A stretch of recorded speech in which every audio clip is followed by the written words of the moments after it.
परिभवग्नम विष्टदोहम तीर्थास्पदम शिवविरंच नुतम शरण्यम।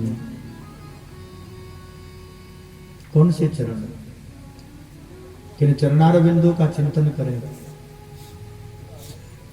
तीर्थास्पद,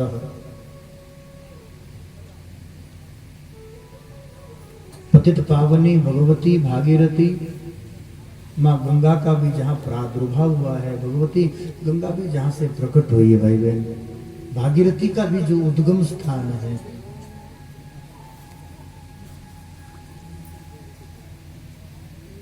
जिन चरणों से निकसी सुरसरी, जिन चरणों से भगवती भागीरथी प्रकट हुई, जिन चरणों की का चापन चक्रवर्ती पद्मावती चरण चापन करती है, जिन चरणों की सेवा निरंतर भगवती लक्ष्मी करती है। और शिव विरंच नुतम शरण्यम, शिव भगवान आशुतोष भोलेनाथ विरंच ब्रह्मा आदि देवता भी जिनकी शरण ग्रहण करते हैं, उन्हीं चरणों का आश्रय लेते हैं, उन्हीं चरणों का वंदन करते हैं, उन्हीं चरणों का प्रणाम करते हैं, उन्हीं चरणों का ध्यान करते हुए चलिएगा भागवत की सप्त संगीता में, भागवत की भागीरथी का अवदान करते हुए कथा में आज द्वितीय दिवस की कथा में प्रवेश करें। बोले भागवत भगवान की जय। गिनती में तो आज चौथा दिन ही है, लेकिन सप्ताह विधि से कथा का आज द्वितीय दिवस है। कल जन्मादस्य यतोन व्याधि तरतश्चार्थीषु विद्युस्वराट तेने ब्रह्महृदय आदि कवये मुह्यन्ति यत् सूरय तेजो वारी मृथा मिथा विदमयो यत्रति सर्गो मृषाम धामना स्वेन सदा निरस्तकुहकं सत्यं परम धीमहि निगम कल्पतरुर्गलितं फलं शुभमुखादमृत आदि। इन सुंदर श्लोकों में बहुत सुंदर भगवान की स्तुति की, मंगलाचरण जिसको हम कहते हैं। भगवान वेदव्यास ने 3 श्लोक का मंगलाचरण किया। मानव जीवन का परम धर्म क्या है, सर्वश्रेष्ठ कौन है, कथा का सार क्या है, भगवान अवतार क्यों लेते हैं, कितने अवतार है, और अंत में धर्म किसकी शरण में गया, ये 6 प्रश्न प्रारंभ में मूल में है।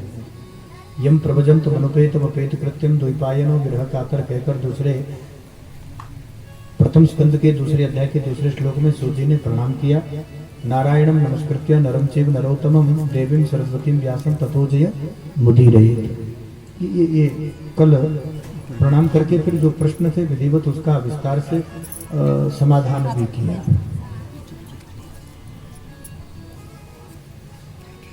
विद्यते हृदय ग्रंथि छिद्यन्ति सर्व संशया क्षीयन्ति चास्य कर्माणि दृष्टेनात्मनैश्वरा। विद्यते हृदय ग्रंथि, हृदय की गांठ खुल गई, सारे संशय नष्ट हो गए। प्रश्न किया व्यास जी कौन है, भागवत की रचना कब और क्यों और कैसे हुई, तो व्यास जी के जीवन का चरित्र बताते बताते नारद जी ने अपने पूर्व जन्म का भी चरित्र बताया। दासी पुत्र से कुछ घड़ी का सत्संग करने के कारण और गुरुदेव ने कान में मंत्र दिया, उस मंत्र का आश्रय लेकर के भजन करने के कारण दासी पुत्र से मैं अगले फिर पुनः जब सृष्टि हुई तो मैं देवऋषि नारद बनकर प्रकट हुआ। देवदत्ताम इमाम वीणा स्वर ब्रह्म विभूषिताम मूर्छित्वाम हरिकथा गायमाना चरामयम। भगवान ने वीणा दी, ब्रह्मा जी ने चतुर्श्लोकी भागवत का उपदेश किया। वही उपदेश कल व्यास जी को विधिवत नारद जी ने दिया। नारद जी ने बहुत सुंदर 18,000 श्लोक का ये दिव्य ग्रंथ तैयार किया।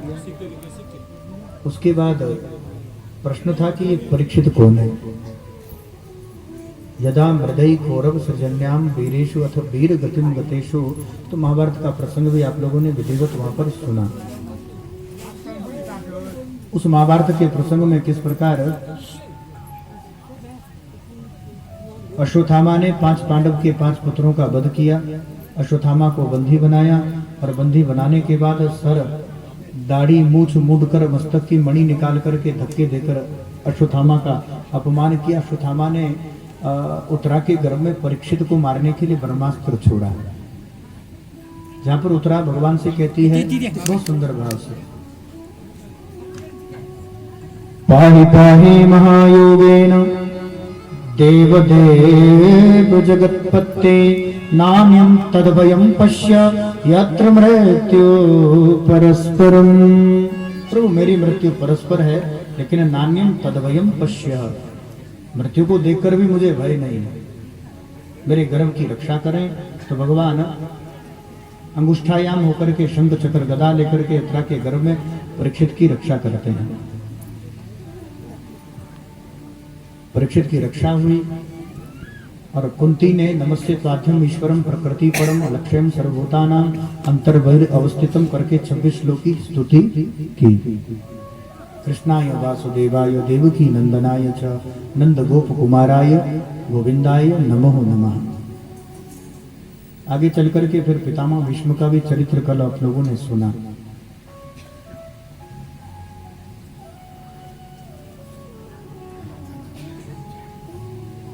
सदेव देव भगवान प्रतीक्षता कलेवरं यादिदं हिनोपयं प्रसन्नः सुवर्णलोचनं मुखाम्बुज ध्यानपत्यश्चतुर्भुज। सदैव देव भगवान पितामह बाणों की सरसैया पर पड़े हैं और भगवान को कहते हैं प्रभु मेरी प्रतीक्षा करो। चतुर्भुज स्वरूप में भगवान प्रकट हुए हैं और यहाँ पर धर्म का निरूपण करते हुए बहुत सुंदर उपदेश दिया है। और कितना सुंदर उपदेश है, ध्यान से सुनिए समझिएगा। वो चर्चा कल थोड़ी सी रह गई थी, तो बाकी कथाएं तो विस्तार से हुई कल, इन्हीं की चर्चा विस्तार से कल हुई। युधिष्ठिर को बहुत सुंदर, जिसको महाभारत में भीष्म गीता कहते हैं, जैसे भगवत गीता है उसी प्रकार भीष्म ने जो उपदेश दिया है वो भीष्म गीता है। दान धर्मान राजधर्मान मोक्ष धर्मान विभागशः स्त्री धर्मान भगवत धर्मान स्मास व्यास योगता। धर्म क्या है? सबसे पहले कहा दान धर्म। पहला धर्म क्या है? पितामह कहते हैं दान। दान करोगे तभी तो यज्ञ होगा, तभी भंडारे होंगे, संत सेवा होगी, भगवत सेवा होगी, ठाकुर सेवा होगी, गौ सेवा होगी। ये दान को प्रथम धर्म क्यों माना है? यदि दान नहीं, आप व्यक्ति दान करना बंद कर दे तो क्या गौ सेवा बन पाएगी? आश्रमों की व्यवस्था चल जाएगी, मंदिरों में ठाकुर जी की सेवा हो जाएगी, संतों की सेवा, लंगर, भोजन, भंडारा, कथा, कीर्तन, सत्संग। इसलिए पहला धर्म लिया है दान। दान धर्मान, आप दान कर रहे हैं, इसका अर्थ ये नहीं कि आप दान दे रहे हो, आप धर्म कर रहे हो, क्योंकि दान करना धर्म है। चार चरणों में धर्म के जो 4 चरण है उसमें सत्य, दया, तप और दान, दान धर्म है। तो दान धर्मान, लेकिन दान कितना करें उसके लिए भी शास्त्र ने बहुत सुंदर मर्यादा दी है। कम से कम अपनी नेक पुण्य कमाई का कम से कम तो दशांश दान करें। कितना करना है? या 100 रुपया कमा तो 10 रुपया, इन पर आज लाख रुपया कमा तो देशी का किसे पर दानिया होगा। तो दान धर्म क्या है? कम से कम अपनी नेक पुण्य कमाई का 10वां हिस्सा माने दशांश दान करना। अब महीना भर बढ़िया सरकारी नौकरी है, लाख रुपया तनख्वाह आती है, तो कम से कम 10,000 ये दशांश हुआ। सरकारी नौकरी वाले हैं पड़ोस में,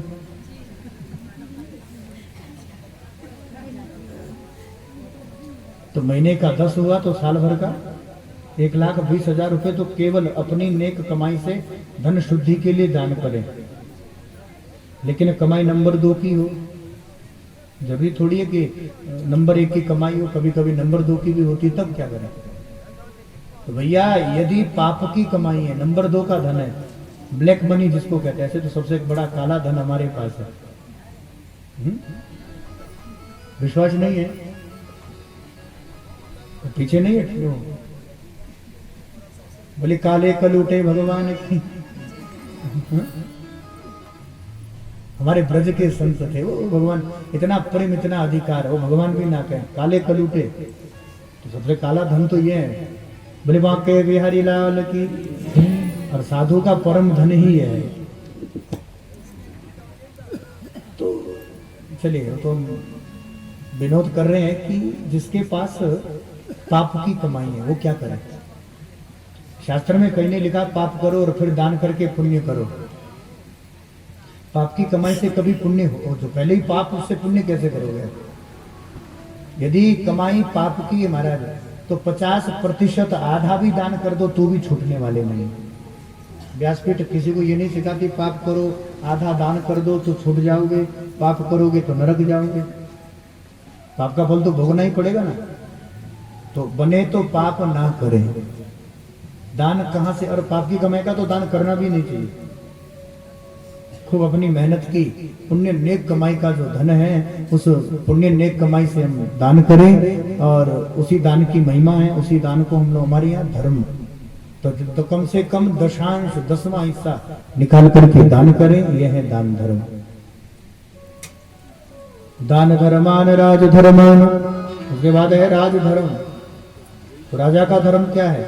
प्रजा का पोषण करना, ना कि शोषण करना। इधर से भी कमीशन, इधर से भी ठेकेदार से 10% फलाने वाले ठेके से। ये राजा का धर्म नहीं। राजधर्म है प्रजा का पोषण करना। जैसे हम अपने शरीर से व्यवहार करते हैं, शरीर की सुरक्षा करते हैं, देखरेख करते हैं, वैसे ही शरीर की तरह अपनी प्रजा की सुरक्षा करना, प्रजा की देखरेख करना, यही है राजा का धर्म। और राजनीति इतनी पवित्र हो जाए तो वो राजनीति नहीं होगी, वो राजधर्म होगा। तो राजनीति भी धर्म ही है। राजा का धर्म भी क्या बताया? कहते प्रजा का पोषण करना। मोक्ष धर्मान विभागशः, मोक्ष धर्म को अलग अलग विभाग में अलग अलग तरीके से वहां पर विस्तार से प्रस्तुत किया गया है। बोले भक्तवत्सल भगवान की। पर स्त्री धर्मान, स्त्री का धर्म क्या है? हाँ, ये परम आवश्यक है। ऐसे तो सब बदी आ जानी तो ठीक है, जो पोताल चालो। स्त्री धर्म क्या है? स्त्री का धर्म शास्त्र ने एक ही धर्म बताया है, और उस स्त्री का एक धर्म है पति की सेवा करना मात्र।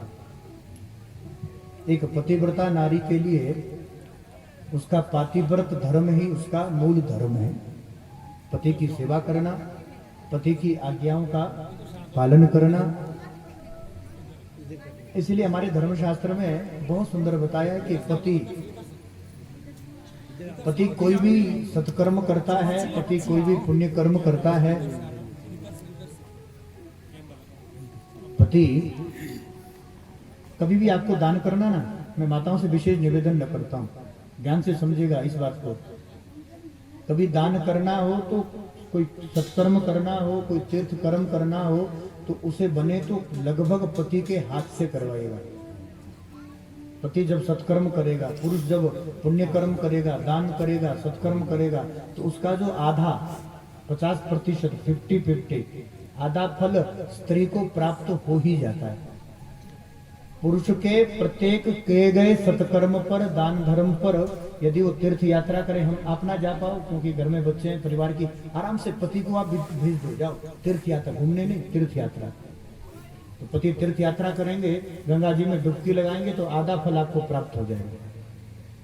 स्त्री यदि घर में बैठकर विधिवत गृहस्थ का संचालन कर रही है, माता यदि अपने केवल गृहस्थ धर्म का निर्वाह कर रही है, तो वो यदि वो तीर्थ भी ना जा पाए और पति चला गया, दान पुण्य कथा सुनने चला गया, तब भी उसको आधा फल, यदि पुरुष पति यदि कोई सत्कर्म करता है, दान पुण्य करता है, कोई पुण्य करता है, तो उसका आधा फल स्त्री को, माताओं को, उसको वो आधा फल उसको प्राप्त हो ही जाता है।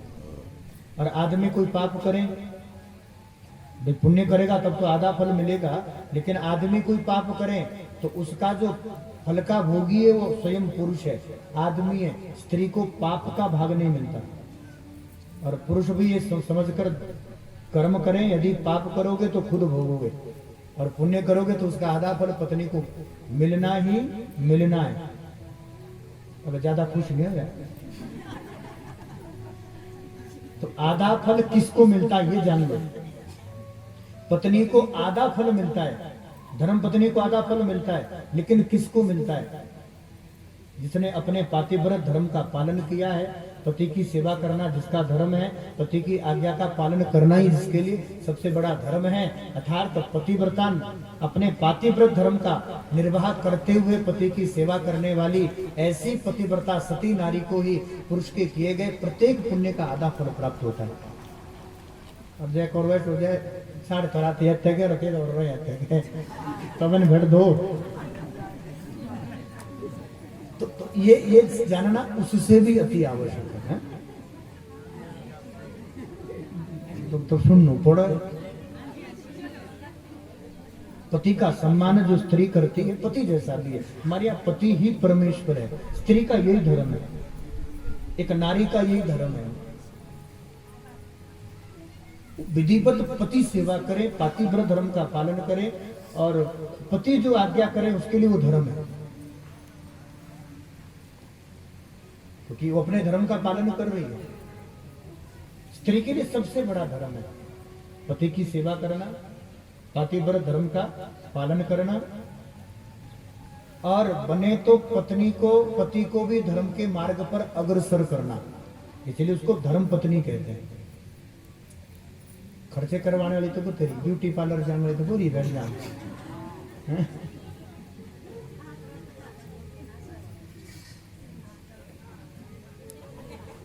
अभी की वो बैगे ढोठली वाली है।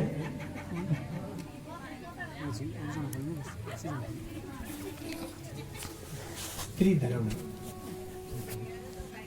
अलग अलग धर्म का निरूपण किया है। और अंत में चलिए आज की कथा में प्रवेश करते हैं, क्योंकि आज की कथाएं अपने आप में बहुत ज्यादा रही है। भागवत परीक्षित ने कलयुग को दूतम पानम स्त्रीम सुना, ये 4 स्थान दिए। और परीक्षित ने जब कलयुग ने कहा कि हमारे अंदर एक गुण भी है, तो स्वर्ण में, पाप की कमाई के सोने में भी कलयुग का वास दे दिया। इस बात को ऐसे समझे कि हमारी जितनी भी देवी देवता है ना, दिख रहे हैं ना, सबसे पहले गणपति इधर सब है, तो गणेश जी को वाहन क्या दिया? चूहा। और फिर शंकर जी किस पर बैठे? नंदी पर। भगवती शेर पर है? तो सभी देवताओं का अपना अपना वाहन है, लेकिन किसी के पास 2 नहीं है। लक्ष्मी के पास 2 है। लक्ष्मी जब घर में आती है तो अलग अलग वाहन पर बैठकर आती है। लक्ष्मी का एक वाहन है उल्लू, उसको बेचारे को दिन में तो दिखाई नहीं देता, रात में दिखाई देता है। तो जितनी भी पाप की कमाई है, नंबर 2 का जो पैसा है वो उल्लू पर बैठकर आता है। घर में लक्ष्मी तो आ रही है, ऐसे घर में खूब धन तो दिखाई देगा, ऐसे लोग खूब, अरे महाराज बढ़िया गाड़ी में घूम रहे हैं, बढ़िया कोठी बंगला, पैसा तो खूब है। लक्ष्मी घर में तो आई, लेकिन अंतर इतना है कि इनके घर में जो लक्ष्मी आई है ये उल्लू पर बैठकर आई है, और जिनके घर में लक्ष्मी उल्लू पर बैठकर आती है, ध्यान से सुनिएगा, ऐसे व्यक्ति को देखना जिसके पास पाप की कमाई, उसकी नजर ऐसे होती, ये भी खरीद लो, ये भी, इस पे कब्जा कर लो, है उल्लू की तरह होते ना। उनको कोई को हंस भी लिया करो, 24 घंटे बस इसी अहंकार में होते, हमसे बड़ा कोई धनवान नहीं है। तो एक लक्ष्मी वो है पाप की कमाई, वो आती घर में जरूर है, लेकिन उल्लू पर बैठकर आती है, और वो जिंदगी भर आदमी उल्लू बना फिरता है। उल्लू का अर्थ क्या हुआ? उसे ही लगता है कि मेरे जैसा जगत में, संसार में कोई है ही नहीं, 24 घंटे अहंकार में घूमता है। एक लक्ष्मी वो है जो आपकी खूब की अपनी मेहनत की कमाई की है, खूब आप मेहनत करते हैं, और उस मेहनत के बाद जो आपके घर में धन आता है, लक्ष्मी आती है, वो लक्ष्मी भी घर में आती है। अंतर इतना है कि वो गरुड़ पर बैठकर आती है। और भाई बहन मैं निवेदन करूं, ये जो गरुड़ पर लक्ष्मी आती है ना, ये केवल लक्ष्मी घर में नहीं आती, गरुड़ पर बैठकर जब भी लक्ष्मी गरुड़ पर आरूढ़ होती है, अकेली नहीं आती, पतिव्रता होकर आती, भगवान नारायण को साथ में लेकर आती है। बोले नारायण भगवान की जय, बोले लक्ष्मी नारायण भगवान की। तो लक्ष्मी है सुख का स्वरूप। भाई सुख कब होगा? जब घर में पैसा होगा। सुख भोग के सारे जितनी भी सामग्री है, पदार्थ है, वो जब लक्ष्मी होगी तब तो घर में होंगे। लेकिन मकान अच्छा है, कोठी बंगला अच्छा है, गाड़ी सब कुछ अच्छा है, लेकिन शांति नहीं है।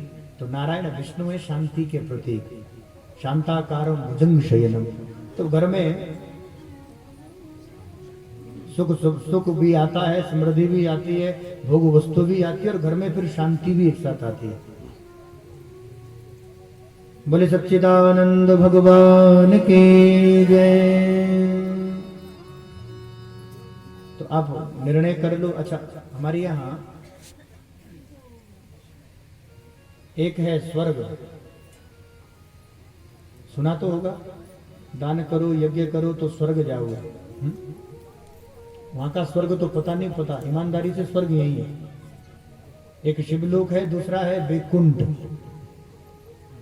हम अपने जीवन के साथ बनो तो थोड़ी बहुत तुलना भी कर सकते हैं। हम लोग स्वर्ग में हैं, नरक में हैं, वैकुंठ में रह रहे, कहां रह रहे हैं? तो थोड़ी तुलना करें, स्वर्ग किसे कहते हैं। अब शास्त्र में लिखा है जहां पर का राजा इंद्र है, अप्सराएं नृत्य करती है, जहां ना बुढ़ापा है, ना दुख है, ना दारिद्री है, ना किसी प्रकार का रोग है, ना भय, अर्थात जहां खूब सुख ही सुख है, जहां केवल भोग ही भोग है, जहां हर प्रकार की सुख सुविधा है, हर प्रकार के भोग जहां पर उपलब्ध है, उसका नाम है स्वर्ग।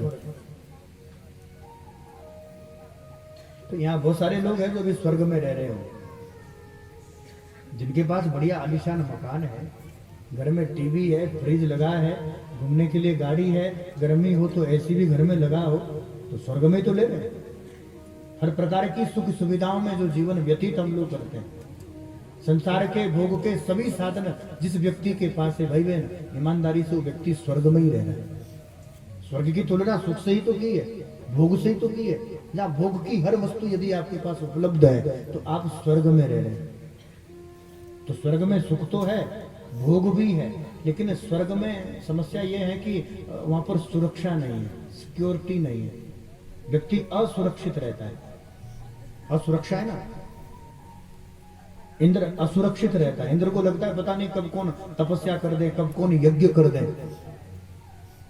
कब कौन स्वर्ग पर चढ़ाई कर दे। तो जहां सुख भी है, सुविधाएं भी है, भोग की प्रत्येक वस्तुएं हैं, लेकिन जहां सिक्योरिटी नहीं है, सुरक्षा नहीं है, उसी का नाम है स्वर्ग। बहुत सारे लोग यहाँ स्वर्ग में, मकान तो है, धन तो है, संपत्ति तो है, लेकिन भय है, पता नहीं कब पैसा चला जाएगा, पता नहीं कब आना बंद हो जाएगा, पता नहीं कब बिजनेस में घाटा हो जाएगा। तो जहां सिक्योरिटी नहीं, अनसिक्योर व्यक्ति, जहां असुरक्षित स्वयं को व्यक्ति पाता है कि मैं सुरक्षित नहीं हूं। आज मकान है, बड़े से बड़े करोड़पति कब रोडपति हो जाए खबर थोड़ी है। तो जहां असुरक्षा बनी है, हम सुरक्षित नहीं है, हम खुद को सिक्योर फील नहीं कर रहे, जहां हमें लगता है कि कहीं ना कहीं हम अनसिक्योर है, कहीं ना कहीं हम असुरक्षित है, पैसे को लेकर, संपत्ति को लेकर, पता नहीं चलो पैसा खूब है, सब कुछ ठीक है, पता नहीं कल बच्चा कैसा जाएगा, कहीं ना कहीं असुरक्षित हम लोग अपने जीवन को। तो जहां सुख तो है, भोग तो है, सुख की सारी सामग्रियां तो है, लेकिन जहां पर सुरक्षा नहीं है, उसी का नाम है स्वर्ग। आप में से बहुत सारे लोग स्वर्ग में रह रहे हैं, जिनके घर में सब सुविधाएं हैं, सुख की सभी सुविधाएं हैं, वो सब व्यक्ति स्वर्ग में रह रहे हैं। अब थोड़ा ऊपर चले स्वर्ग से, एक और लोक है जहां भगवान आशुतोष रहते हैं, भोलेनाथ, शिवलोक।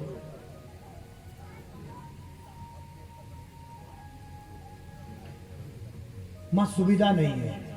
शंकर के पास ना तो बढ़िया कोठी है, बंगला है, ना मकान है, ना गाड़ी है, ना वाहन है, ना कोई सुविधा है। बाबा तो बागंबरधारी है, चिता भस्म का लेपन करते हैं, लेकिन फिर भी वहां चरम शांति है। स्वर्ग में शांति नहीं है। आप सुखी हो सकते हैं, लेकिन आपके जीवन में आनंद और शांति नहीं हो सकती। जो व्यक्ति स्वर्ग का जीवन जी रहे हैं, वैभव का जीवन जी रहे हैं, भोगों में जीवन जी रहे हैं, ऐसा व्यक्ति सुखी हो सकता है, लेकिन आनंद में और शांति में नहीं हो सकता। तो कैलाश क्या है? कैलाश वो है जिसके घर में महाराज आज की रोटी की व्यवस्था है, कल की नहीं है, फिर भी वो आनंद में, बाबा झोपड़ी में तो आनंद में रहते हैं। वो क्या है? वो कैलाश ही तो है। वहां सुविधाएं नहीं है, वहां भोग वस्तुएं नहीं है, शंकर के पास कुछ भी नहीं है। जिसके पास कुछ नहीं वही शंकर है, वही शिव है। लेकिन शंकर के पास अपार शांति है। कितनी शांति है, इतनी शांति है कि भगवान शंकर भोलेनाथ अर्ध नेत्र मुदे नित्य समाधि की अवस्था में रहते हैं। शांति की जो चरमता रहती है, शांति की जो सबसे बड़ी पराकाष्ठा रहती है, शांति की सबसे बड़ी उपलब्धि उसकी समाधि तो है। व्यक्ति शांति में कहाँ रह सकता है? आनंद की अनुभूति कब करेगा? जब कोई व्यक्ति समाधि में होगा। समाधि का अर्थ क्या है? जब जीवन के समाधान में होगा। जब तक उलझनों में है तब तक व्यक्ति समाधान में नहीं है, और जिस दिन समाधान में उस दिन व्यक्ति परम शांति में है। और जब आप परम शांति में हैं तो आप शिवलोक में बैठे हैं, अब कैलाश पर ही विराजमान है। और वो शांति गाड़ी से नहीं आती, मकान से नहीं आती भाई बहन। महीना भर, महीने में 2 लाख इनकम भी हो उससे भी नहीं आती। वो तो और अशांत करती है। वो तो माया है भगवान की। वो तो थोड़ी बहुत जो शांति होगी ना, वो पैसा तो और शांति उसको भी भंग करके आपको अशांत कर देगा। यदि धन में शांति होती तो भगवान शंकर सबसे अशांत होते, जिनके पास एक कपड़े नहीं है तन ढकने के लिए। ऐसे ओघड़दानी भगवान शंकर। बोले शंकर भगवान की जय। लेकिन थोड़ी थोड़ी गड़बड़ी है वहां। क्या? वहां शांति है लेकिन थोड़ी सुख के अधीन है। आप कहेंगे सुख के अधीन कैसे है? वहां शांति सुख के अधीन इसलिए है कि शंकर को तो कुछ नहीं चाहिए, लेकिन पार्वती को तो नगर महल चाहिए। हाँ, कथा आती है शंकर का वो गणेश गणपति का विवाह पक्का हुआ, सगाई हुई, संबंध पक्का हुआ। अब विवाह करना था तो पार्वती जिद करती है, शंकर कहते कोई जरूरत नहीं है, हम जैसे वैसे में सुखी है। तो पार्वती कहती नहीं है, सब आएंगे। हिमाचल की कन्याओं में कितने सारे रिश्तेदार आएंगे, भांजे की विवाह में तो जाएंगे सब। तो अब हिमाचल वाले गणेश जी हमारे भांजे हैं, शंकर जी हमारे जवाई हैं, हम ससुराल वाले हैं कि हमें महल चाहिए। अच्छा, पार्वती जिद करें, शंकर ने भी महल बना दिया तो बढ़िया सुंदर विश्वकर्मा को बुलाया, विश्वकर्मा को बुलाकर सुंदर नगर महल बनाया। और नगर महल बना करके कहा कि चलो देवी अब गृह प्रवेश के लिए तो पंडित जी बुलाने पड़ेंगे ना, अच्छा सा मुहूर्त दिखाओ, फिर बढ़िया सा कोई अनुष्ठान कराओ। पार्वती कहती प्रभु आपकी नजर में इस समय सबसे बड़ा तपस्वी कोई ऐसा जो खूब तपस्या करता, तपस्वी हो, ऐसा कोई कर्मकांडी जो बहुत विद्वान हो, ऐसा ब्राह्मण कौन है? शंकर कहते हैं हमारा चेला है। हम दूसरे को क्यों बुलाएं, हम अपने चेलों को बुलाएंगे। पार्वती कहती तो बाबा तुम्हारो चेला कौन है? कहते हमारो चेला है रावण, लंका में रहता था। हाँ, रावण जैसा विद्वान नहीं भाई बहन, रावण जैसा वेदज्ञ ब्राह्मण नहीं मिलेगा। त्रिकाल संध्या करने वाला, तंत्र मंत्र यंत्र षड्यंत्र का विशेषज्ञ। राम जी तो तंत्र भी नहीं जानते, षड्यंत्र तो जानते ही नहीं है, राम जी सीधे सहज है। लेकिन ये तंत्र मंत्र षड्यंत्र का भी ये विशेषज्ञ व्यक्ति बैठा है। तो आए, विद्वान था वो, जो वेद मंत्र पढ़ा और जो खूब बढ़िया अच्छे से पूजा करी। पार्वती भी प्रसन्न और भगवान शंकर तो अति प्रसन्न। बोले बाबा तो सदा प्रसन्न ही रहते। शंकर ने कहा कि पुरोहित जी को, अब चेला नहीं अब तो पुरोहित है, पंडित जी दक्षिणा मांगो, हम इतने प्रसन्न है जो मांगोगे सो दे देंगे। रावण ने कहा बाकी तो सब ठीक है बाबा भोलेनाथ, सब आपकी कृपा से है, लेकिन ये जो आपका सोने का महल है ना, ये हमें बड़ा पड़ गया है, कुछ नहीं चाहिए, हमें दक्षिणा में महल दे दो। तो शंकर ने कहा तथास्तु। तो सोने की लंका तब रावण को दी, रावण ने थोड़ी बनाई। ये सोने की लंका तो हमारी बिटिया ने जिद की, हिमाचल कन्या पार्वती ने, तब शंकर ने बनाया। तो वहां शांति है लेकिन कहीं ना कहीं सुख के अधीन दिखाई देती है। पार्वती को वहां सुख चाहिए, सुविधाएं चाहिए, क्योंकि राजकुमारी है, कहीं ना कहीं सुविधाओं में रही है। अरे राजा की बेटी होगी तो सुविधा में तो होगी कहीं ना कहीं, तो उसे लगा भी कि चलो अब थोड़ा ऊपर चले, अब बैकुंठ चलिए। बैकुंठ का दर्शन किया कभी आपने? क्षीर सागर का दर्शन, अच्छा विष्णु का दर्शन किया? यहाँ नीचे ठाकुर द्वारे में गए कभी? ठाकुर जी देखें कैसे हैं, शेष शैया पर लेटे आराम से। आज कलयुग में भी कई भगवान हो गए, कहीं आजकल भी मिल जाते हैं, हम भी भगवान नहीं, हम स्वयं को भगवान की संज्ञा देने वाले। तो कलयुग में जो व्यक्ति स्वयं को भगवान मानते हैं, उनके गले में 2-4 सफोले डाल तो पता चल जाएगा कितने बड़े भगवान हैं। क्यों? यहां पर लिखा है शांताकारम भुजंग शयनम पद्मनाभम सुरेश्वरम। जो परमात्मा शेष शैया, शेषनाग की शैया पर भी शांत लेटे हैं, उन्हीं को परमात्मा कहते हैं। भाई बहन, उन्हीं को हम भगवान कहते हैं। जो शेषनाग को गले में टांग कर घूमते हैं, उन्हीं को तो शंभु कहते हैं, शिव कहते हैं। तो भगवान शांताकार है, भुजंग शयन है। लेकिन वैकुंठ की एक सबसे बड़ी विशेषता है, भगवान नारायण शांति के प्रतीक है। भगवान नारायण शांति का स्वरूप है और लक्ष्मी सुख का स्वरूप है। लक्ष्मी तो सुख है, भोग है, संपत्ति है। लक्ष्मी माने सुख स्वरूप है। नारायण शांति का प्रतीक है, शांति का स्वरूप है। लेकिन वैकुंठ का जो सुख है ना, वैकुंठ किसे कहते हैं? जहां जीवन में अपार शांति हो, शांति ही शांति हो। अपार भी क्या है? जहां जीवन में अपार शांति हो, शांति के अलावा उस अथाह सागर में, क्षीर सागर में अथाह शांत स्वरूप भगवान लेटे हैं। जहां जीवन में अथाह शांति हो, लेकिन वो शांति सुख के अधीन ना हो। कैसे? कथा सुनने बैठे हैं, धीरे धीरे थोड़ी धूप तेज हुई, गर्मी लगी तो हमारी शांति भंग हो गई। इतने में शांति भंग। किसी ने कह दिया थोड़ा पीछे हो जाओ, उठकर के इधर हो जाओ, तुम्हारी शांति। अच्छा, हमें कह दिया, इतनी बड़ी हिम्मत हो गई, हमें यहां से उठा दिया। हमारी जो शांति है भाई बहन, वो सुख के अधीन है। हम उतने शांत रहते हैं जितने हमें सुख सुविधाएं प्राप्त होती है। हमारी शांति समझने का विषय, बस इतनी बात छोटी सी समझ लो, हमारी शांति सुख के अधीन है, लेकिन वैकुंठ में सुख शांति के अधीन है। वैकुंठ किसे कहते हैं? जहां सुख तो हो आपका, लेकिन आपकी शांति के अधीन हो। नारायण शांताकारम भुजंग शयन है, नारायण शांत स्वरूप में लेट रहे हैं और वहां सुख लक्ष्मी चरणों में पड़ी है। अर्थात शांति के अधीन में सुख है, ना कि सुख के अधीन में शांति है। लक्ष्मी के अधीन नारायण नहीं है, नारायण के अधीन लक्ष्मी है। उसी को कहते हैं वैकुंठ।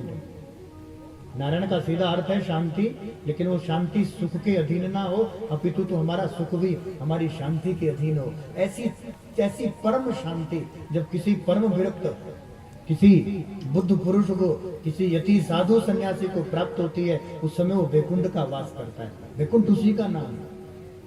अपने जीवन में हम तीनों परिस्थितियों से गुजरते हैं।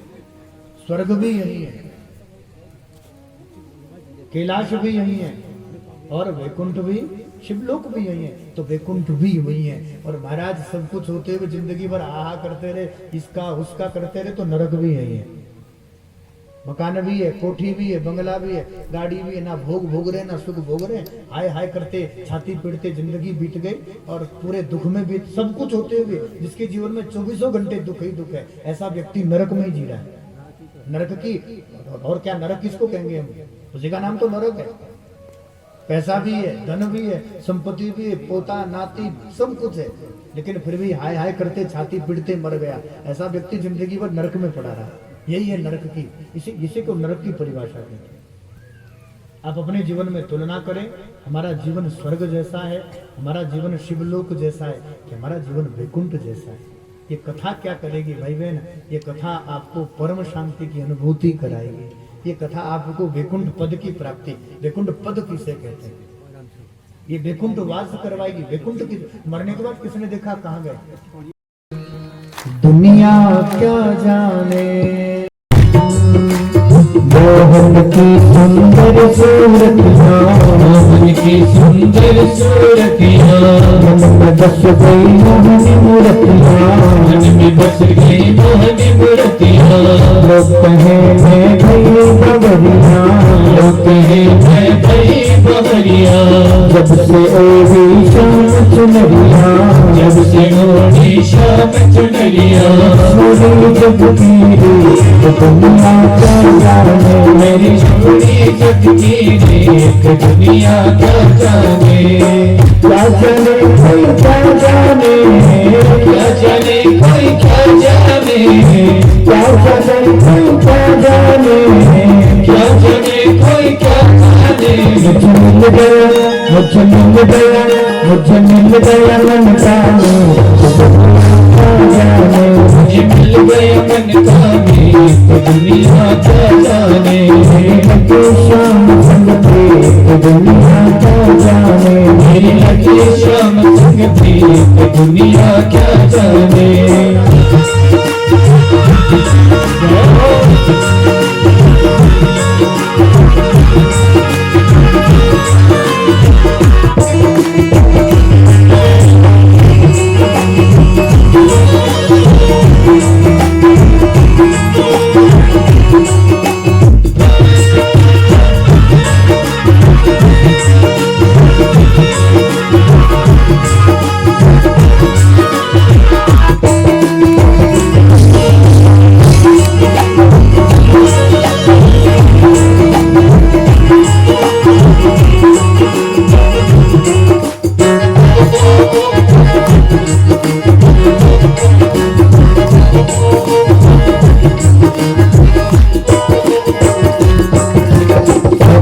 अब तो रहो मस्तानी, हरदम अब तो रहो मस्तानी, लाज दीनी बिसरानी, लाज दीनी बिसरानी, रस रंग रंग समानी, रस रंग अंग समानी, रत रहो दीवानी, हेरत हेरत रहो दीवानी, खुशी के दुनिया क्या जाने, खुशी के गीत दुनिया क्या जाने, क्या जाने कोई क्या जाने, क्या जाने कोई क्या जाने। मिल गया, मुझे मिल गया, मुझे मिल गया मन प्राणी, दुनिया क्या जाने, मुझे मिल गया मन का मीत दुनिया क्या जाने, लगे शाम संग प्रीत दुनिया क्या जाने। प्रीत लगाए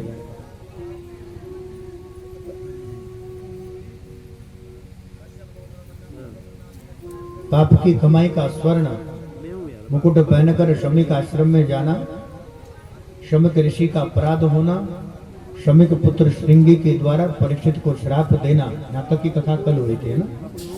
इति लंघिते मर्यादा तक्षक सप्तमे हनि, परीक्षित ने मर्यादा का उल्लंघन किया है, इसलिए मैं शमिक पुत्र श्रृंगी श्राप देता हूं। आज से वशिष्ठ च्यवन आदि सभी बड़े बड़े महात्मा उपस्थित है, तो सब यहाँ पर अगर चाहते तो कोई भी उत्तर दे सकता है, लेकिन संत भी चाहते हैं कि चलो परीक्षित के बहाने कम से कम परम हंस परम विरक्त चक्र चूड़ामणि निर्गुण समाधि में बैठा भारत का वो परम ऋषि साक्षात भगवान सुखदेव के वाणी से मुख से कम भगवत प्रेरणा से हमें कथा सुनने का सौभाग्य तो प्राप्त होगा। कलम कह रहे थे ना कि वो दक्षिणामूर्ति स्त्रोत में बहुत सुंदर लिखा है, वृद्धो शिष्य गुरुर युवा, जहां युवा गुरु युवा है और भयो बड़े बड़े वृद्ध जिनके शिष्य बैठे हैं बट वृक्ष के नीचे, हमने बहुत विचित्र घटना देखी। तो ये स्तुति तो आदि जगत गुरु शंकराचार्य के लिए है, लेकिन यहाँ पर भी घटना वही घटी है। गंगा जी का पावन तट है और बट वृक्ष के नीचे परमहंस सुखदेव प्रकट हुए हैं। यहाँ पर लिखा है तत्रा भगवत भगवान व्यासपुत्र, यहाँ पर उसी समय साक्षात व्यासनंदन सुखदेव प्रकट हुए। तो कभी कभी मन में प्रश्न उठता है कि ये सुखदेव कैसे हैं, तो सुखदेव के स्वरूप का वर्णन भी किया।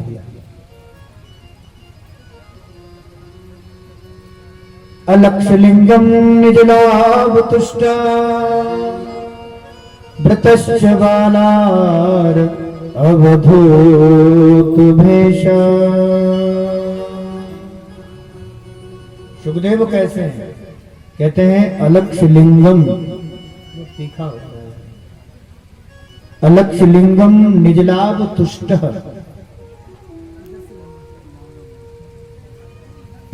सुखदेव की सबसे पहली विशेषता है कि इनकी दृष्टि में लिंग का भेद नहीं है। ये स्त्रियां हैं, इधर पुरुष बैठे हैं, इधर संत महात्मा बैठे हैं, इधर संगीत वाले, कैमरे वाले, साउंड नहीं। जो आत्मा में रमण करते हैं, निजानंद की मस्ती में रहते हैं, अपने निज लाभ तुष्ट आत्मा में रमण करके अपने निजानंद की मस्ती में रहते हैं। निजानंद की मस्ती में मैं झूमता हूं, कहां कौन कैसे ना मैं पूछता हूं। तो अपनी निजानंद की आनंद और मस्ती में घूमता है। ऐसा कोई फक्कड़ विरक्त साधु, ऐसा नहीं है कि 2 4 10 चेला उनके आगे पीछे, कोई छतरी लेकर, कोई छड़ी लेकर, ऐसा नहीं। वो तो निजानंद की मस्ती में घूम रहे हैं। निजानंद की मस्ती में मैं घूमता हूं, कहां कौन कैसे मैं ना पूछता हूं। खिले हैं जमाने के ये जो गुल रंग बिरंगे और मिसाले भंवर होके मैं गूंजता हूं। ना जीने की इच्छा, ना मरने की चिंता, मौत कजा से निडर होके मैं घूमता हूं। और मिली है जिनसे ये बहुत निगाहें, पकड़ उन्हीं के कदमों को मैं चूमता हूं। हुआ मुक्त सबसे बड़ी खुशनसीबी, क्योंकि फकीरी खजाने को मैं लूटता हूं। फकीरी खजाने को मैं लूटता हूं। तो उस फकीरी खजाने को लूट रहा है, उस निजानंद की मस्ती में घूम रहा है, झूम रहा है। उन्हीं का नाम है परमहंस परम विरक्त चक्र चूड़ामणि सुखदेव भगवान। बोले सुखदेव जी महाराज की जय। बड़े बड़े संतों ने आसन दिया, और जो गौ दूहन काल से अधिक कहीं टिकते नहीं है। यहाँ पर शौनकादिक ऋषि कहते हैं, महाराज जी बताइए, ऐसे गौ दूहन काल, दूध निकालने में कितना टाइम लगता है? जब शाड़ फूटे जाते हैं और 15 मिनट, 10 मिनट बस। तो गौ दूहन काल से अधिक जो कहीं अधिक टिकते नहीं है, ऐसे परम विरक्त सुखदेव ने 9 दिन 7 दिन कथा कैसे सुनाई? कहते हैं जब सबने आसन दिया तो सबसे पहले तो परीक्षित ने प्रश्न किया, और प्रश्न करके पूछा, महाराज जी जानना चाहते हैं कि मरने वाले को क्या करना चाहिए। यहीं से भागवत कथा के प्रथम स्कंद को विराम है। दूसरे स्कंद के पहले अध्याय के पहले श्लोक में अब सुखदेव कथा कह रहे हैं। तो श्री शुकवाच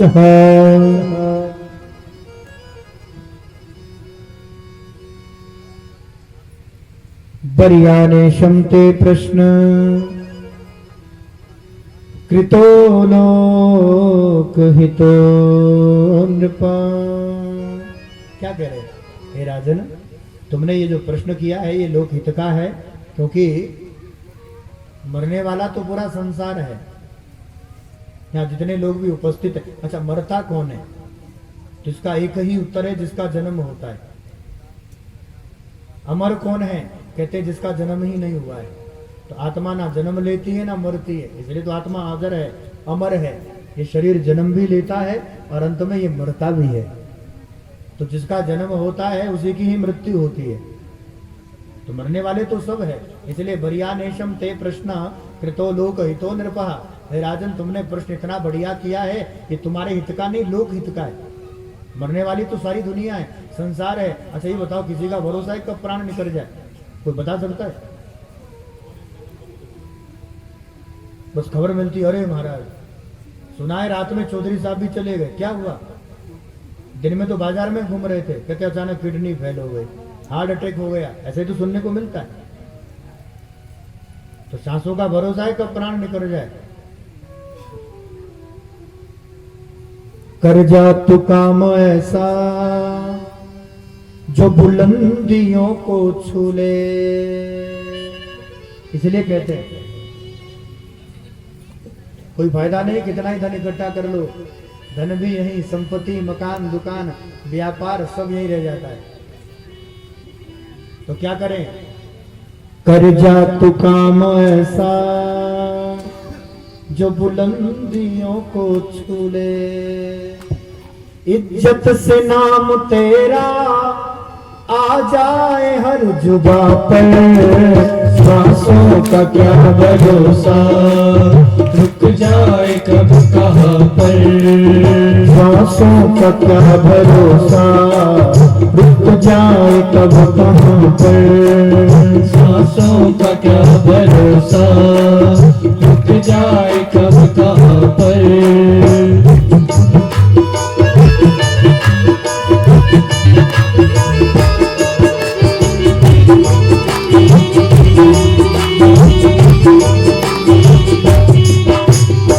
तो हंस कभी किसी पे न सता कभी किसी को।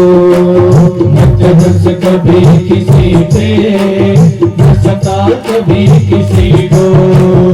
तो हंस कभी किसी पे न सता कभी किसी को। मत हंस कभी किसी पे, न सता कभी किसी को। ना जान कल को तेरा क्या हाल हो यहाँ पर। सांसों का क्या भरोसा, रुक जाए कब कहाँ पर। सांसों का जितासनो जित श्वासो जित संगो जितेंद्रिया। इसके लिए सबसे पहला काम है जितासन हो। कोई हर काम कर ध्यान करना हो तो भी एक आसन पर बैठने का अभ्यास करना पड़ेगा। जितासन हो, कथा कहनी हो, कीर्तन करना हो, हर काम के लिए तो आसन को जीतना पड़ता है। नहीं तो कभी इधर वाले टांग में दर्द हो रहा है, कभी इधर वाली टांग दुख रही है। जितासनो, प्राणायाम के द्वारा जित श्वास हो, श्वास पर भी विजय प्राप्त करो। और उसके बाद सबसे अच्छा काम है जित संग,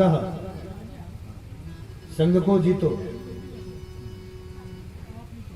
हम लोग चंडीगढ़ गए तो डॉक्टर ने कुछ टेस्ट लिखे, कुछ थोड़ी प्रॉब्लम हुई थी एक बार, तो हमें तो क्या हुई, शरीर को हुई थी। तो आजकल के तो डॉक्टर को बढ़िया भर करके खून निकाल करके तब कोई सैंपल लेते हैं। रिपोर्ट आई तो डॉक्टर कभी हमें देखें तो कभी रिपोर्ट देखें। हमने कहा भाई इतने क्यों घबरा रहे हो। डॉक्टर ने कहा आपको देखकर महाराज विश्वास नहीं होता। हमने कहा क्या विश्वास नहीं होता, क्या हुआ। तू भी कैमरा इधर लगा ले यार, रास्ते में क्यों लगा रखा। सच्चिदानंद भगवान की,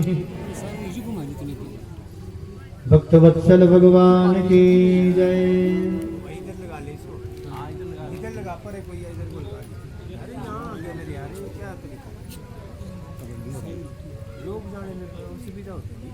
तो हमने कहा तो बताओ क्या हुआ। कहते विश्वास नहीं हो रहा है आपको, इस छोटी सी उम्र में डायबिटीज हो गई, शुगर हो गई। मैंने कहा तो उससे क्या होगा। कहते हैं महाराज जी लाल इलाज बीमारी है, आज तक इसका कोई इलाज ही नहीं बना। तो फिर हमने पूछा जिज्ञासा बस, तो फिर करना क्या है। तो डॉक्टर कहते हैं करना कुछ नहीं है, इलाज तो कोई है नहीं, लेकिन आप चाहो तो अपने डायबिटीज शुगर को कंट्रोल रख सकते हैं। कैसे। खाने पीने का परहेज करो, मीठे का परहेज करो, और समय समय पर दवाई का डोज लेते रहो। समय पर दवाई लो, खाने पीने का परहेज करो, तो बीमारी ठीक तो नहीं होगी लेकिन कम से कम कंट्रोल में रहेगी। तो ये घटना अब घटी, हम लोगों ने सोचा भाई डॉक्टर कहे तो सही रहे हैं। ये शरीर पंच महाभूतों से बना है। कर्म इंद्रियां पंच ज्ञान इंद्रियों से ये शरीर निर्मित हुआ है। पंच तत्वों का ये शरीर है, अंत में पंच तत्वों में लीन होना है। और इस पंच महाभूत से बने हुए शरीर में षड विकार है, एक दो बीमारी नहीं है। काम, क्रोध, लोभ, मोह, मद मत्सर रूपी ये षड विकार से बना शरीर है। और ये काम क्रोध लोभ रूपी ऐसी रोग है, ऐसी बीमारियां जो कभी ठीक नहीं होती। कितना ही अभ्यास करो, ये काम क्रोध लोभ कभी ठीक नहीं होगा। लेकिन डॉक्टर ने जो सलाह दी है वो जरूर करो। क्या करना है, तो बीमारी जो ठीक नहीं होती उसके लिए सबसे अच्छा काम है कि परहेज करो। किसका परहेज करें। सुखदेव कहते हैं कुसंग का। जित संग का है ना, तो अपनी कथा नहीं सुना रहे हम, ये कथा तो भागवत की सुना रहे हैं। जैसे डायबिटीज माने शुगर, मधुमेह जैसा रोग, जैसी बीमारी लाइलाज रोग है, इसका कोई रोग इलाज नहीं है, उसी प्रकार काम क्रोध लोभ मोह मद मत्सर रूपी ऐसी रोग बीमारी ये सबको लगी है। षड विकार से शरीर बना है, विकार का ही शरीर है, तो इसका इलाज तो कुछ नहीं है। लेकिन हाँ, कुसंग का परहेज करो और समय समय पर सत्संग का डोज लेते रहो। ठीक नहीं होगे लेकिन ये बीमारी कंट्रोल में रहेगी। क्रोध जाएगा नहीं, लेकिन क्रोध आएगा तो विवेक से कंट्रोल में हो जाएगा। दो काम करें, कुसंग ना करें, कुसंग से बचें, गलत लोगों का संग ना करें, कुसंग से बचें और समय समय पर सत्संग का डोज लेते रहें। कुसंग से बचें, सत्संग का डोज लेते रहें। समय समय पर कथा होती रही, सत्संग होता रहा, संतों का संग होता रहा, तो बहुत क्रोध आता है। धीरे धीरे धीरे धीरे क्रोध भी कंट्रोल हो जाएगा। ये भी तो पूरे मांगो भी ने खाओ तो देखो धनी देखो था ले कुछ तो फर्क पड़ना है। सच्चिदानंद भगवान की। तो ये सत्संग का डोज है, कुसंग से बचे। जित श्वासो जित संगो, और अंत में कहा जितेंद्रिय, जितासनो जित श्वासो जित संगो जितेंद्रिय। इंद्रियों का दमन करके, और ये जो इंद्रियां बहिर्मुखी होकर के जगत का चिंतन करती है, उन्हीं इंद्रियों को जीत करके अंतर्मुखी करके अंतर्यामी घट में बैठे परमात्मा का चिंतन करो और निरंतर अपने आनंद स्वरूप में, क्योंकि जीव तो अपने जीव का अपना स्वरूप आनंद है, और नित्य उसी आनंद स्वरूप की अनुभूति करते रहो। तो महाराज हम जानना चाहते हैं, परीक्षित कहते हैं बाबा कि परमात्मा मिलता कैसे है, उसका कोई साधन भी तो होगा। तो उस एक तत्व, उस एक ईश्वर, उस एक परमात्मा को प्राप्त करने का सबसे सहज सरल रास्ता क्या है? सबसे सरल मार्ग क्या है? सबसे सरल रास्ता क्या है? तो परम पुरुष परमात्मा का यदि यजन करना हो, उसी को प्राप्त करना हो, तो उसको प्राप्त करने का साधन क्या है?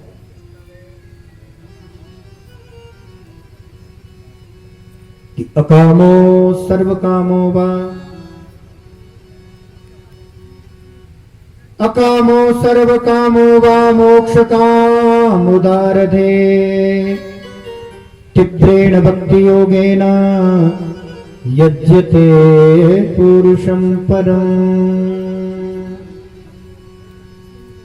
निष्कपट निष्काम भगवत भक्ति, पराभक्ति अर्थात जिसको हम प्रेम भी कहते हैं। तीव्रेण भक्ति योगेन यज्यते पुरुषम परः, परम पुरुष परमात्मा को प्राप्त करने का सरल साधन है निष्काम निष्कपट भाव से भगवत भक्ति करना। अभी तो वो जो प्रेम है भाई बहन, परमात्मा को प्राप्त करने का सबसे सहज साधन है। वो जो पराभक्ति है, वो जो भक्ति योग है, सबसे ज्ञान योग भी है, कर्म योग भी है, सांख्य भी है, लेकिन उसमें जो सबसे सहज सरल साधन है वो है भक्ति योग। केवल विधिवत निष्काम निष्कपट भाव से यहाँ पर लिखा है अकामो सर्व कामो वा मोक्ष काम उदारधि तीव्रेण भक्ति योगेन यज्यते पुरुषम पर। भगवान की भक्ति करें, निरंतर भजन करें। गुरुदेव ने जो मंत्र दिया कान में, रोज उसका जप भी करें, लेकिन कामना का त्याग करके करें।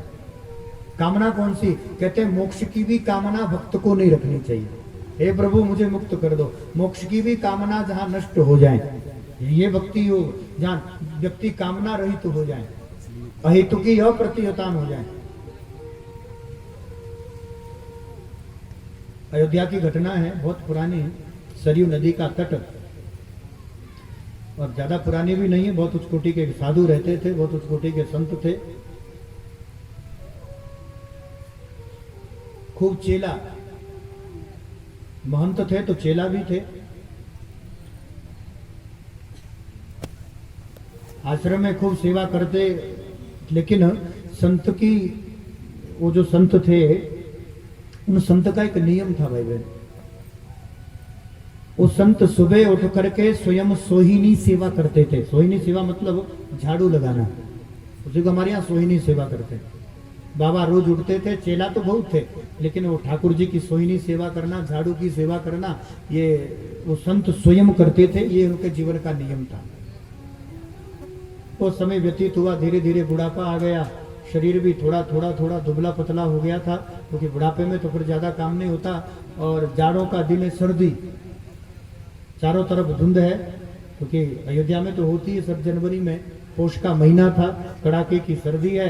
बाबा सुबह उठ करके वो सोहिनी सेवा झाड़ू लगा रहे हैं, और अचानक देखा तो 5-7 साल का एक छोटा सा बालक, ज्यादा उम्र नहीं है, ऐसे 5-7 साल के छोटे से बालक को देखा। और देख करके सर्दी का मौसम था, और महाराज उस नन्हे से बालक के तन में, तन ढकने के लिए वस्त्र नहीं है, वो फटी हुई कुछ दुपट्टी सी पहन रखी है। कड़ाके की सर्दी में चरण पादुका नहीं है, जूता चप्पल नहीं है। संत हृदय नवनीत समाना, संत का हृदय नवनीत की तरह है, मक्खन की तरह है। गर्मी लगी को पिघल गया, किसी का दुख दिखा नहीं कि संत का हृदय पिघल गया। बाबा ने उस बच्चे को गोदी में उठाया, और महाराज गोदी में उठाकर उस बालक से पूछा, बेटा तेरा नाम क्या है? नाथ। वो नन्हा सा बालक बाबा से कहता है, बाबा लोग मुझे मंद बुद्धि कहते हैं। बाबा ने पूछा तेरा नाम क्या है, कौन है, माता पिता कौन है? तो उसने कहा कि लोग मुझे पागल पागल, में मंद बुद्धि हूं, लोग मुझे पागल पागल कहकर के चिढ़ाते हैं। अनाथ हूं, मेरे माँ बाप नहीं है, बचपन में मेरे माँ बाप मुझे छोड़कर चले गए। बाबा मैं अनाथ हूं, मैं अनाथ। वो जो अनाथ शब्द सुना ना भाई बहन, संत के नेत्र सजल हो गए। संत कहते, अरे बेटा तू स्वयं को अनाथ क्यों समझ रहा है? ये जो जगत है ना, संसार, इस जगत का नाथ तो मेरा जगन्नाथ है, और जगन्नाथ महाप्रभु के रहते हुए जगत में अनाथ कौन हो सकता है? भाई सब जगत का नाथ ईश्वर है, परमात्मा है। जगत का नाथ तो जगन्नाथ भगवान है, तो उस नाथ के रहते हुए व्यक्ति अनाथ कैसे हो सकता है? तू अनाथ नहीं है, और तू तू तू तू अयोध्या में रह करके स्वयं को बेटा तू अनाथ समझ रहा है। जहां भगवती, साक्षात भगवती जननी मैथिली का प्रेम है, लाड है, और तू उस अवध में आकर, अयोध्या में आकर के स्वयं को अनाथ समझता है। हमारे ब्रज में एक संत हुए महाराज, उनका नाम था बिंदु गोस्वामी। उन्होंने इतने सुंदर पद लिखे। उनके एक पद में एक बहुत प्रसिद्ध पद है, दास रघुनाथ का, नंद सुत का सखा, कुछ इधर भी रहा कुछ उधर भी रहा। अवध में रह करके बोलो भला कौन अनाथ होगा? तो अयोध्या में सरयू के तट पर है, जहां मैथिली है, जहां मेरी भगवती वेदई है, जानकी है महाराज।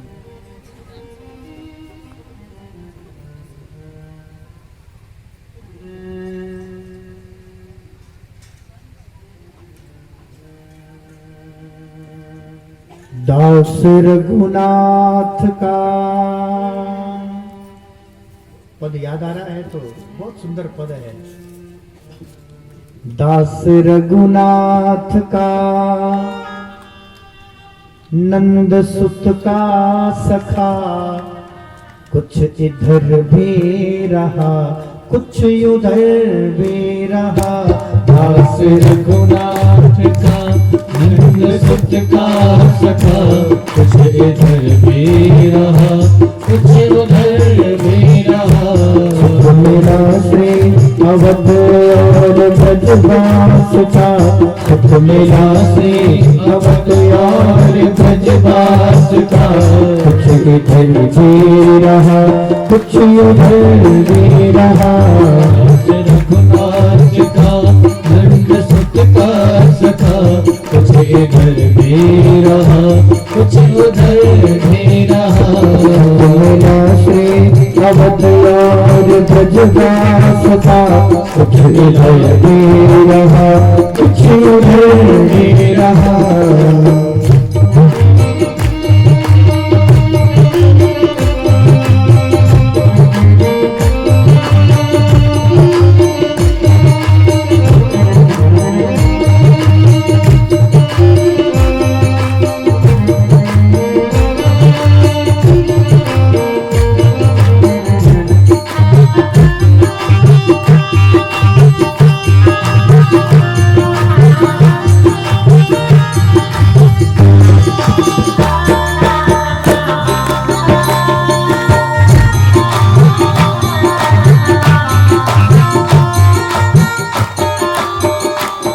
मैथिली ने कभी बहुत मोदक दिए, मैथिली ने कभी बहुत मोदक दिए, मैथिली ने कभी बहुत मोदक दिए, मैथिली ने कभी बहुत मोदक दिए, राधिका ने कभी गोद में ले लिए, राधिका ने कभी गोद में ले लिए, मैथिली ने कभी बहुत मोदक दिए, मैथिली ने कभी बहुत मोदक दिए, राधिका ने कभी गोद में ले लिए, राधिका ने कभी गोद में ले लिए, मातृ संस्कार में मगन होकर सदा, मातृ संस्कार में मगन हो